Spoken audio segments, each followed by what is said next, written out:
Do I think that the Fuji X100V is overrated? I mean, it's complicated.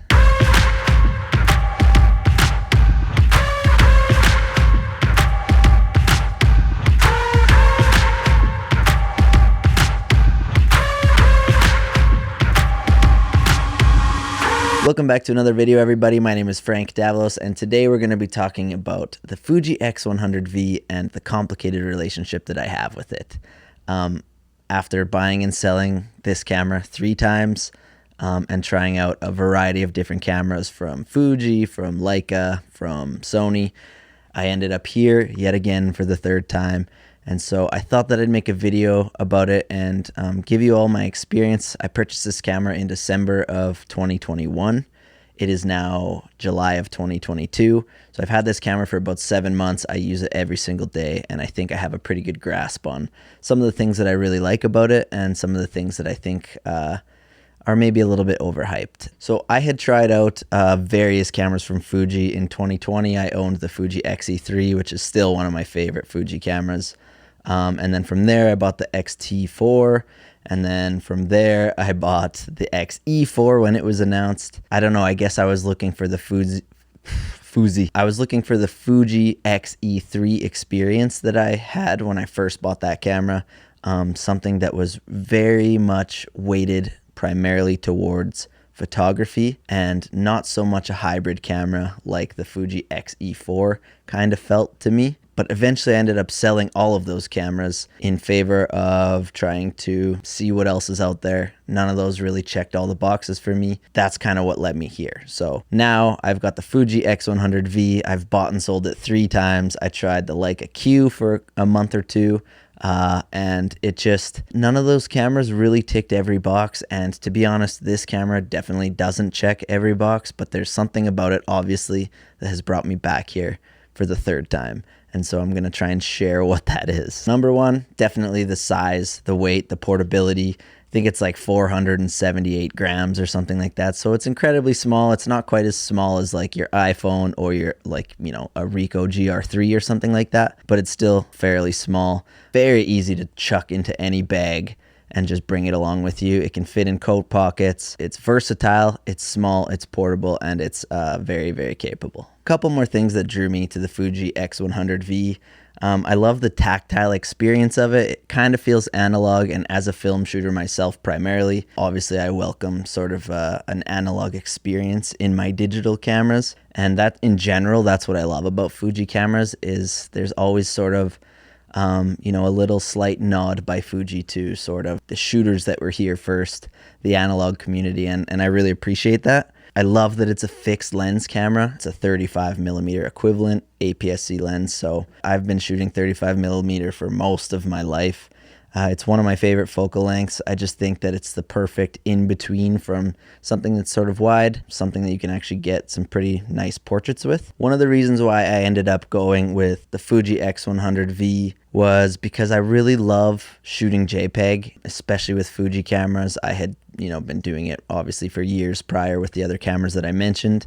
And I just really love being able to sort of experiment, finding the perfect Fuji recipe, whether it's your own or whether it's from Fuji X Weekly, and getting to shoot JPEG and just basically share images directly from your camera. It's just a really versatile way of shooting, and to me, I think that's what makes the Fuji X100V lineup very, very attractive from like a social media perspective. It's one of the perfect social media cameras that exist out there because you can get those JPEGs. They can look super cool straight out of camera, and definitely my Sony cameras don't have the ability to do that. The JPEGs just don't look great straight out of camera. You have to do a little bit of editing, a little bit of tweaking, throwing a filter on there, blah, blah, blah. But with Fuji cameras, you just basically transfer them to your phone via the camera remote app, and they're good to go. You can share them and they look awesome straight out of camera. So that's a huge reason and a huge benefit to the Fuji X100V. Finally, I think the unsung hero of the Fuji X100V is its ability to shoot amazing quality 4K video, and you can even shoot 10-bit if you hook up your Atomos Ninja 5. I have one up here. I just love that it's so versatile. and it just has a lot to offer in terms of both photos and videos. Okay, so why do I think that this camera is a little bit overhyped? I think one of the things that I sort of struggle with is like all the YouTube videos. There's such high praise for this camera that sometimes I feel like they overlook the reality of what this camera is. You'll see people on YouTube trying to compare this to full frame cameras, to, you know, the Leica Q, the Q2. And from some perspectives, I guess you could say this camera wins out to those cameras. But when we're talking strictly image quality, this camera is not a full frame camera. You're not going to get the same image quality that you're going to get from the Leica Q, from the Q2 especially. It's just, there's something different about the way that a full frame camera renders. You know, it tricks people into thinking that you're going to get full frame, incredible, mind-blowing image quality from this thing. But the reality is when you blow it up and you see it on a big screen or you print it, it's not going to be quite the same as a full frame sensor. And I know this because I've done that. I've printed, I've blown it up on a screen, I've directly compared it to some images from my Leica cameras, some raw files, and it isn't the same. It's not quite there.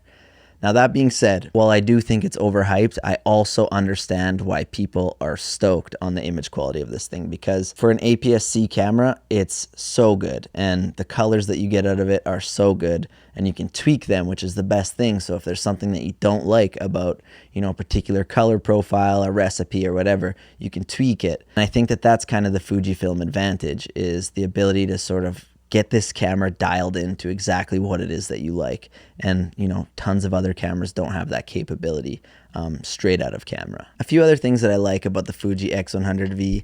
I like the Tilty screen. It's actually amazingly built. It's completely flush to the camera. Sometimes you even forget that it's there, but it is useful in a pinch. And, you know, with my film cameras, I'm so used to getting on the ground and getting, you know, greasy, but it's nice not to have to do that all the time. I really like the accessories that you can get, whether it's, you know, this thumb grip or the hood, or, you know, I also have a hand grip for it. I especially think the hand grip accessory makes the ergonomics of this camera super duper good, but it does add a little bit of size. So I don't always use it. I love the viewfinder. I think it's cool having sort of an optical and an electronic viewfinder. It's not a true rangefinder experience by any means at all, but it is fun. I'll switch it to optical mode all the time and shoot that way. It is fun. It does add an element that other cameras don't have. I do think that the ND filter on this camera is one of the sort of underrated features about this camera. I think a lot of fixed lens cameras don't offer that ND filter. It is awesome. It's a 4-stop ND filter, I believe, and you know, you could be in the middle of day and now you're, you know, shooting at f2, f4. That's a major advantage of this camera that other fixed lens cameras do not offer. The built-in flash, I like having the option, but one thing to note is it doesn't work very well with hoods. It doesn't work very well with the WCL adapters or the TCL adapters. I think the obstructed view of where the flash is placed on the camera casts a shadow. If you're going to be using flash on your Fuji X100V, you're going to want to take off the hood and kind of all front accessories, so you can't use it with the 28. I mean, you can use it, but there's a shadow. It's kind of ugly. I don't really like it. I actually own the WCL2 adapter. I really, really love that lens. Basically what it is, it's just a lens that screws right on to the front of this lens, the attached lens, and it creates a more of like a 28mm look. As I've been shooting more with my Leica Q2M and 28mm in general, it was a focal length that I didn't love when I first started trying it. When I got the Leica Q, I didn't love that focal length, but it's really, really grown on me, especially with kids and fast moving subjects and, you know, always wanting to capture the environment. 28 is like, it's becoming quickly one of my favorite focal lengths. And as a portrait photographer, as someone who loves to capture people, I never thought I would say that ever in a million years. But I really love 28mm, so that's why I got the WCL2 adapter. It's really good. You don't sacrifice image quality. The depth of field from, you know, 28 to 35 is very similar, so you don't really lose much. They're quite expensive. They're literally the cost of a Fuji lens. It is something to think about. This as a fixed lens APS-C camera already is pushing it, especially right now with, I don't know if there's a chip shortage or what it is exactly. These cameras have skyrocketed. You can't find them anywhere at this moment. Just one thing to be aware of, the adapters aren't that cheap. The autofocus on this camera, I mean, I've said it before, I'll say it again, it's not that good. But it is what it is. You learn when you shoot Fuji cameras that you can't have it all. It kind of adds to the whole analog experience that I was explaining before, because as you know, any film camera is far from perfect. So there is something to be said about the shitty autofocus of a Fujifilm camera in general. This definitely is one of the better focusing Fujifilm cameras that I have ever owned, but it's not great. I definitely like the ergonomics so much better than the Fuji X-E4. The Fuji X-E3 had really good ergonomics as well, but the Fuji X-E4, I just didn't like some of the placements. They moved some buttons and overall that camera just felt weird in my hands. This definitely is a step up from that. It's an improvement. There's some, there's useful custom buttons. You can push these dials in, which is cool, and add, a custom function to that. Has a custom button on top. One in the front with a little switch as well. So there's lots you can do with this camera. It's really great. It's super versatile. It's also super simple, and that's what I really love about it. So who exactly is this camera for? I just don't know how to answer that. I think that if you're someone who doesn't always need top of the line image quality, I know there's some people who watch this channel that are that way, but I also know that there are some people that just, always are looking for the supreme image quality. If that's you, don't get this camera. It's an expensive purchase. It's $2,000 Canadian basically right now. And that's without any accessories, without any of the lens adapters, if that's what they're called. So it's not a cheap camera by any means. And if you're expecting, supreme image quality, you could probably buy a Sony A7 III for around a similar price, maybe a little bit more, but you'll definitely get better image quality out of that than out of this camera. But if you're someone like me who doesn't always require the best image quality, or you have other cameras that will have better image quality, and you're just looking for something to take with you everywhere and kind of be like your rough and tussle sort of camera that just, gets hucked in your bag, gets thrown in the glove compartment of your car. For me, this is like the perfect dad camera. I don't always want to take out my super expensive Leicas. I don't always want to bring out my big ass Sony cameras. If I'm not, wanting to shoot film today, this camera is with me. And the other thing too is this camera is always with me even if I am doing any of those other things. It's like the perfect companion. And so if you're somebody who doesn't put image quality at the front of your list of boxes to tick, then I think this camera would be a great option for you. Other people, I think, people who, are social media content creators who spend most of their time sharing images just on Instagram or Facebook, this camera rules for that. You can just deliver, super nice JPEG straight out of camera right away, quickly post them. It's super easy, super fast, super fun. And the image quality is definitely good enough for social media. My main reason for making this video was to, profess my love for this camera and how it fits into the way that I shoot and, just me as a photographer.